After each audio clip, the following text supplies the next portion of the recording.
Okay, this is Bill into CQR here at, I guess, what we could call Solder Smoke headquarters northeast, but that's not true because Dean's here too.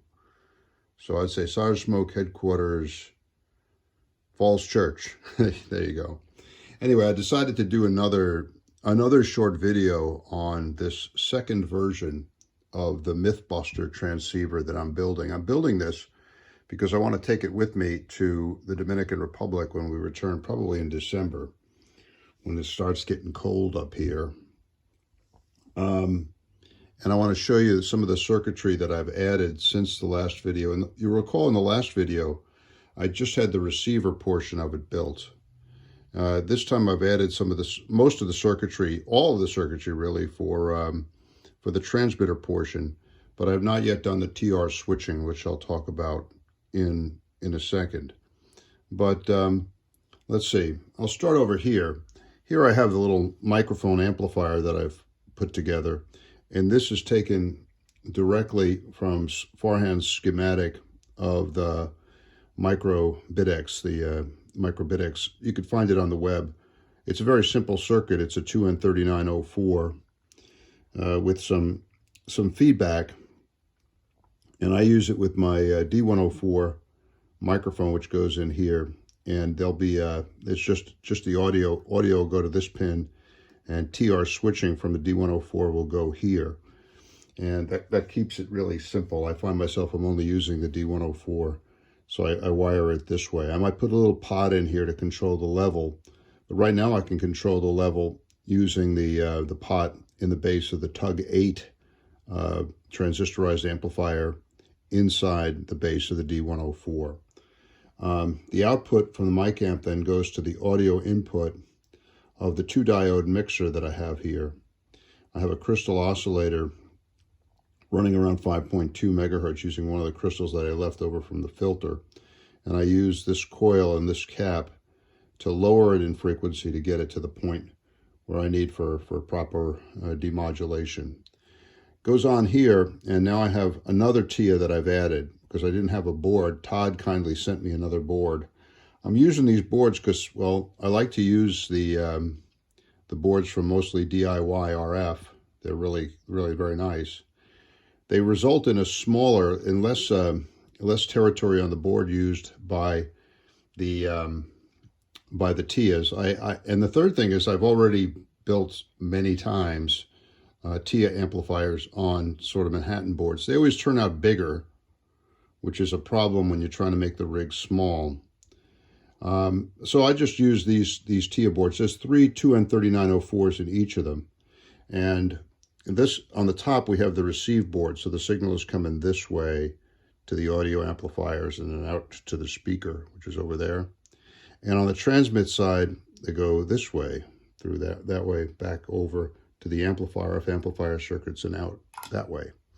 So last time we did a video, I left a blank space here. I just cut out the copper foil here and left space sufficient so that I could just screw down the little boards. I have little kind of, what is it called? Solder wick. This stuff I think is very useful. It's called desoldering wick. And I use this for the ground connections off the boards. The runs are very small, so I don't really even need to use any kind of shielded coax here. And I do it like that. You know, one comment about shielding, I think there are a lot of builders who get very obsessed with shielding. They'll build every one of these circuits in sort of a hermetically sealed box, and with connectors on either side, and filtered power supply going in. And I suppose that's a bit better, but it adds a whole lot of extra work to the building of a transceiver. And I have found that these transceivers work very, very well, even without going to those extreme measures. Now, sometimes you do run into kind of feedback problems where you could see that a stage is kind of taking off on you, and you have to put some shielding in around it. I've never had to go to the extreme of putting a circuit in its own box. I guess I did when I was building the some of the Altoids rigs, some of the Altoids can rigs, but there was mostly a matter of convenience where it was just better to build them in the boxes. It wasn't because they were taking off on me or anything like that. I have had amplifiers that want to be oscillators, of course, but I didn't really have to use kind of sealed boxes to stop that from happening. I have had to use a lot of shielded cables when I'm trying to move RF or even audio around. So you'll see these cables going here, here. Over on the other side, you'll see them here, here, getting close to the amplifier and all that. So I do that kind of shielding, but never the boxes. All right, so this is one of the circuits that we added since our last discussion. This is another one. Now the IF chain is completed. So we have the 5.2 megahertz crystal filter with TIAs for both transmit and receive on either side. Now, one thing I've added since I think I had this in here in the last discussion, and that is the mixer here. I tried to use the ADE1, couldn't get it to work, probably because I burned it out. Those things, the little ADE1s are sort of like a smaller version of the SBL1 from mini circuits with an emphasis on mini. And they have inside them little tiny coils, and it doesn't take much to burn those coils out. I think that's what I did, either with the soldering iron or the voltage input. But I wanted to get this thing going, so I reached over to the shelf and pulled down one of the direct conversion receivers that we built with the students from Thomas Jefferson High School. And I just ripped out the diode ring mixer with two trifiller coils. The trifiller coils come from our friend Farhan, VU2 ESE in Hyderabad. And I just plugged it in there. And I mean, look, this mixer, let me say a few words about it. This is another area where guys get very, very kind of obsessed with symmetry and balance and everything else.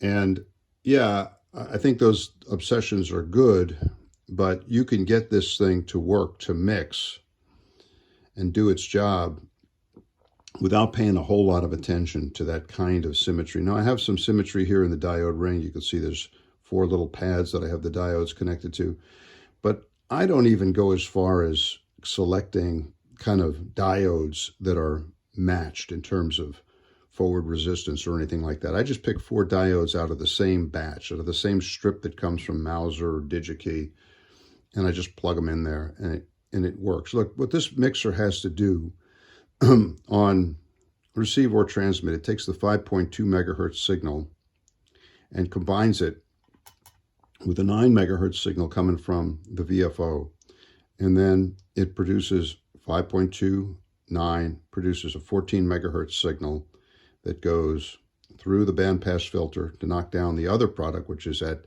3.5 megahertz, which is 75 meters. We don't want that. So I built this filter, and then that filter then goes through, I have TR relays. One, I guess this is called, what do I call this one? This is TR1, this is TR2. And these just switch from transmit to receive, as TR would indicate. And the real addition in this video, I talked about, I think I talked last time about the bandpass filter. I used the same kind of bandpass filter that I used in the first version of this transceiver. And it has 4 parallel LC circuits linked with very small capacitors and and 2 capacitors at either end that provide the impedance transformation. So it worked out really well on receive. I have the rig set up for receive right now. I know you guys like it when I play it. And look, the other thing I did is I put a little pot, little 10K pot between the audio preamplifier and this LM386 board that I have here. You could hear it.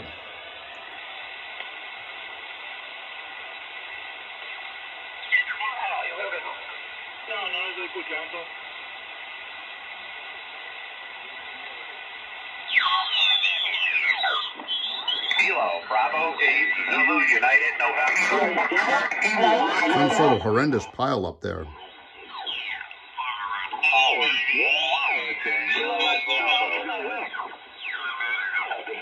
Gracias, Joséito. Gracias, hermano. Usted tiene derecho aquí. Usted puede, hermano Joséito. Joséito, no es noviembre 2, es Whisky Alfa 2, Charlie India Delta. Ya se te olvidaron. Te voy a llamar Whisky Alfa 2, Whisky Alfa 3, Tango Xilófono. Un abrazo, hermano. Contentísimo de escucharte, que te mejore, hermano. I think it sounds really good. Now going back to the VFO a second.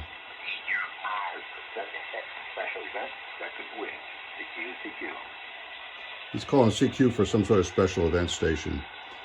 But one thing I'm thinking about doing, you know, our friend down in Melbourne, Paul, VK3HN, commented very kindly on how nice the receiver sounds. And he attributes that to a lack of kind of noise being generated by some of the digital stuff that you see in transceivers like this in the modern day.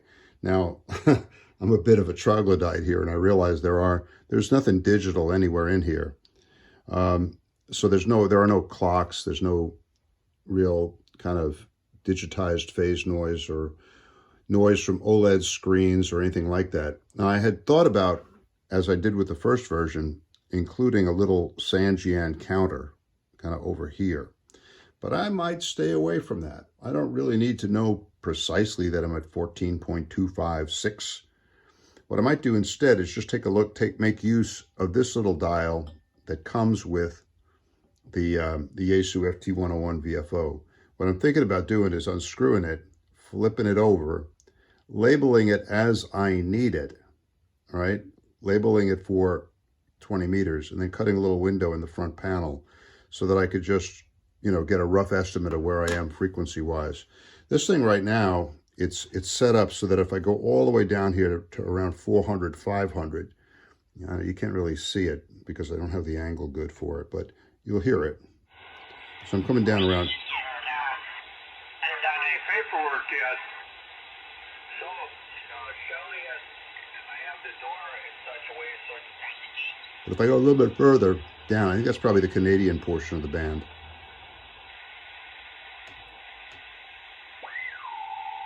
So you start hearing digital signals there.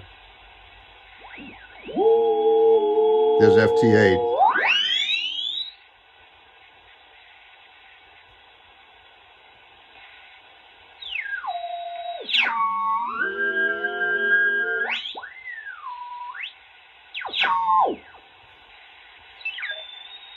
Some CW.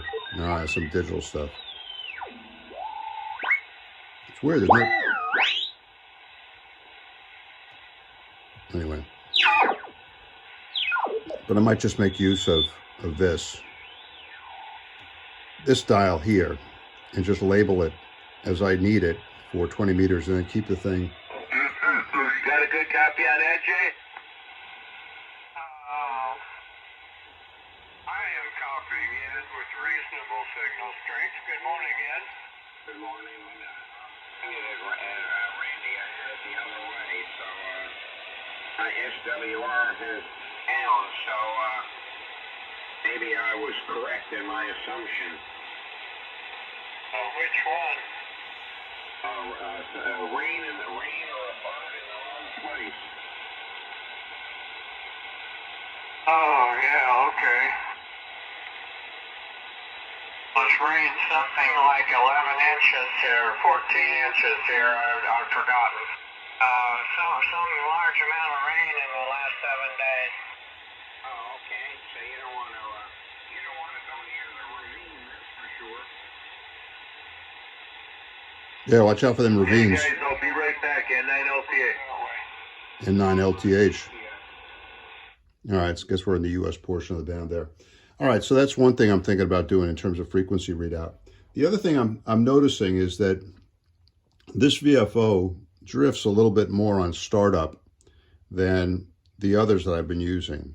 So what I discovered by looking at one of the other VFOs that I have here, this hole here seems to allow for an adjustment of the temperature compensation cap that's inside the VFO box. That's the temperature compensation cap right there, right? And so it would be this hole over here where you can make an adjustment without having to take the whole thing apart, which is really quite nice of Yaesu.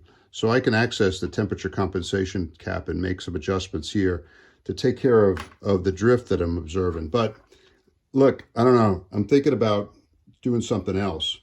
I have a Zener diode in here. You can't barely, you probably see it. Yeah, it's right in there. There's a Zener diode. Now this box from Yaesu, I think runs off of like 6 volts regulated. But I didn't have a 6 volt or 6.1 volt Zener. I just had a 5.1 in the junk box. So I put that in there. So this thing is running off 5.1 volt and not 6 volts. I don't know if that makes any difference. It might. So what I think that I'm going to do is just replacing this Zener diode. I don't have any 6.1 Zeners around, but I might just replace it with a regulator chip that I have and just keep the voltage at 6.1, see how that affects the stability. If it's still kind of drifting on startup, which I don't really like, it doesn't really bother me that much, then I'll just start the temperature compensation routine using the adjustment to the capacitor, the split stator capacitor that I have there, which should be kind of good. It could be kind of fun. All right, now let me just talk a little bit about what I've done with the RF amplifier. This is usually the hardest part, and I had you'll recall that on the last part I had a whole bunch of territory left over here that I had kind of earmarked for the RF amplifier. So I haven't done the TR wiring yet. All right, so just realized that it's still kind of messy, and I'll straighten that up. But what I wanted to do is follow my principles of check stages as I build. And I, once again, kind of sort of did it here, but didn't do it enough as it turned out. So there's 3 amplifier stages in this power amplifier chain. The first one is a simple 2N3904, which you could see here, with some feedback. This is running Class A. Then it goes to the driver, which is supposed to be a 2N3819A in Farhan's diagram. I've taken this all from the diagram for the BitX40 module that Farhan had. And so this is just a copy of that. But I didn't have a 2N3819, so I used a 2N3818. I think that's it, 2N3818. And I put that in there. It's the same spec, so it works fine. Again, I'm using transformers basically from the batch that Farhan left me. They're wound on FT3743 material, and I'm able to work out the impedance transformations that are necessary. And then the final is an RD06, and you'll see I have it so that the source goes to ground. I have a temporary heat sink on here. I'll get a bigger heat sink on it, especially because I might want to bias this thing closer to Class A and further away from Class AB in an attempt to keep intermodulation distortion products to a minimum. All right, so when I first hooked this thing up, I noticed really weak output. I thought that these stages were working okay, but something was wrong. Instead of getting the expected 5 watts out, I was only getting about like 0.2 watts out. Something was significantly wrong. So that caused me to start troubleshooting the RF power amplifier section. Now, I was fortunate that I have another working Mythbuster sitting right over there on the bench. So I was able to make comparisons. I know that one over there is producing the necessary 5 watts out. And so I was able to just put it right here on the bench, right next to this one, and go back and forth with the scope and the volt ohm meter and see how and why it differed. And this allowed me to focus on this first amplifier stage here. The rest of the amplifiers seem to be doing okay. The input from the bandpass filter seemed to be okay, but from the input here, let me turn this thing down. I'm hearing them guys talking. From the input here to the output here, something was wrong. So I started going in and I thought, well, first maybe maybe that there's a problem with the transformer. So I took the transformer out, checked. Nope, problem was not the transformer. I even thought at some point that it might be the 2N3904 transistor, but that, you know, that came from Mauser, and I've been using transistors from the same batch, so it was highly unlikely that was it. But heck, I tried. Nope. The HFE tested good. I even replaced it with another one whose HFE tested good, so that transistor was okay. I did discover that one of the coupling capacitors that I had in here was not good. I'm using little what do you call them? Hold on, let me get the box. How quickly the name escapes me, but I'm using the Bojack capacitors. I'm kind of running low on like parts because I sent like half the parts down to the Dominican Republic, and I'm now running into cases where I wish I had parts, and I know it's down there in the Dominican Republic at Solder Smoke Shack South. But anyway, some of these Bojack capacitors at 100 nanofarads or 0.1 microfarads, one of them turned out to be bad. I replaced it. I thought that would be the solution. Aha, that would be a solution. Nope, that wasn't the solution. So I continued to struggle with it a bit. And anyway, I got it going. And I found that there were a couple of faults in here. I was using, let me explain why this stage was not working properly. First of all, the VCC went through a 10 ohm resistor here. So the VCC came in on this wire, you know, 13.5 volts or something. It went across a little 10 ohm resistor.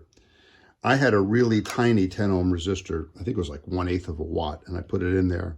It might have worked for a while, but it gave up the ghost. So I was seeing like 13.5 volts here, but then on the collector, I was seeing like 2 volts, which is not good. So something went wrong. So I replaced that. I pulled it out. I put 2 resistors in here in series, 4.7 ohms each, which got close to the 10 volts that it wanted. Okay, but then it was still not working properly, and I started looking, and I looked in the emitter circuit of this amplifier. This is where it helps to know how these amplifier circuits work. In the emitter of the amplifier, they have a degenerative feedback circuit which consists of a 0.1 microfarad cap in series with a 10 ohm resistor. Again, a 10 ohm resistor. It's seeing a pattern here. So I yanked that out and I replaced it with a non-Bojack 0.1 microfarad cap, a 104 cap. And I put 2 4.7 ohm resistors in series to get the 10 ohms necessary. I hooked the whole thing up and boom, Bob was my uncle. That was the problem. Now, if I had more rigorously tested this thing, I would have noted the problem earlier and I would have saved myself a whole lot of heartache. I would have realized that this circuit was not working properly. But I just looked at input and output and it looked like I was getting some output, and I figured, well, okay, that's probably right. And I drove on. That was wrong. I should have more rigorously tested that stage, as I always recommend. But you know, sometimes you don't follow your own recommendations. Here you go. The rest of the amplifier is working fine. I have a little low pass filter, W3NQN. I got that from the GQRP site. There it goes. And the RD06. I have the little bias network up here that puts bias on it. I'm going to play around with this thing. What I need to do is I'm going to put a separate TR relay over here. Okay, this is going to be a TR relay, and this is going to switch between transmit and receive. I've kind of color-coded the wires. So the red wires, red for receive, green for transmit, and you'll see scattered all over the place. I've got, you know, green wires. I'm going to clean this up quite a bit. I'm going to put the wires across the board and maybe put some of this tape up on top of them to give some more shielding for the DC wires. And I'm going to leave one side of this relay. It's a double pole, double throw relay. One side will be left open, and I'll use that for the turning on and turning off of the amplifier. Oh yeah, the color coding. So red for receive, green for transmit. Yellow are circuits that need to be on in both receive and transmit. So obviously the oscillator needs to be on. These relays need to be powered. You can see over here I got a yellow line coming to the balanced modulator carrier, the balanced modulator and carrier oscillator assembly here, product detector, carrier oscillator circuit over here. That always needs to be powered up. But on transmit, and I can, as soon as you ground this wire, it goes to transmit. Watch what happens to the audio amplifier. It should go off, but I don't have that. I have it wired permanently. But when I ground this, it'll turn off that circuitry and turn on all the transmit circuitry. Right now, it's kind of hardwired up over here to the receive circuitry. You can see I've got it like that. One thing I need to do, gosh, I should have done this already. I'm living dangerously, folks. I need to have reverse bias, reverse polarity protection installed in here. And I've already looked at where I'm going to put the fuse. I'm going to probably put a 1/8 inch piece of plywood up here, put some PC boards with connectors along the back, 1/8 inch plywoods here, cut out a space for the heat sink. And anyway, I'm following Farhan's advice at this point, and I am frequently just enjoying the receiver that I've already built. So let's tune around. Actually,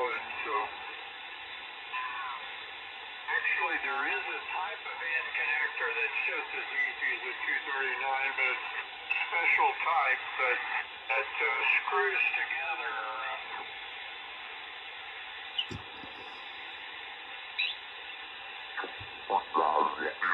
Steering rotor, it was about $3,400. And then I looked at the Yaesu and I said, well, no. And then I found one at DX Engineering that was a display model. And I said, oh, save $200. That's for me. Over. Can't blame me for that. Boy, you're dropping down. KD8ID, WA4HWN.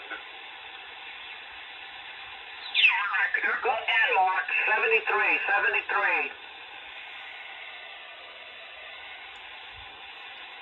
I have the hex beam aimed at the south. I appreciate it. Thanks for asking about what's going on. I appreciate you. Roger. Yeah, it's good to talk to you that many times over there at the park. And by the way, it was almost, it was about a week and a half before we were able to get back and get our camper out. So, but we made it, and all's well now. So 7-3, and you have a great day. 7-3. Well, hopefully next fall and winter, spring and summer, you're out there again, and we can link up and do a double POTA activation. That would be wonderful, because we go up to and camp in the Linville Valley area, the Linville Gorge area all the time.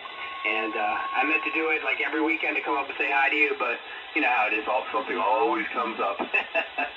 Anyway, have a wonderful Friday and have a great weekend. I'll be out here until probably Tuesday morning, so hopefully we can link up on 20 meters and a bunch of other bands. Roger, 7-3. You have a great day there.